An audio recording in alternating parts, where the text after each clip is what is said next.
নমস্কার বন্ধুরা, আমি শাশুড়ি রান্নাঘর থেকে এসেছি। আজকে নারকেল দিয়ে আতপ চালের লাড্ডু করে আপনাদেরকে দেখাবো। আপনারা দেখতে থাকুন। আমি এক বাটি আতপ চাল নিয়েছি, অল্প চিনাবাদাম নিয়েছি। চালটা ভেজে নিচ্ছি, ভালো করে চেলে নিচ্ছি যেন নোংরা না থাকে।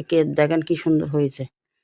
এবার বাদামটা ভেজে নিচ্ছি, খোসাটা ফেলে দিচ্ছি।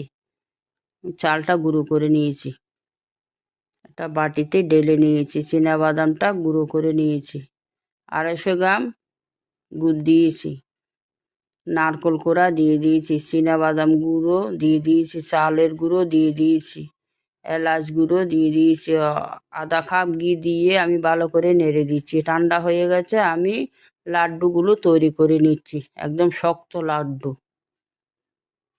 এভাবে আপনারা আতপ চাল দিয়ে লাড্ডু তৈরি করে খাবেন, ভালো লাগবে। জয়গুরু। যদি ভালো লাগে লাইক কমেন্ট শেয়ার করে দেবেন।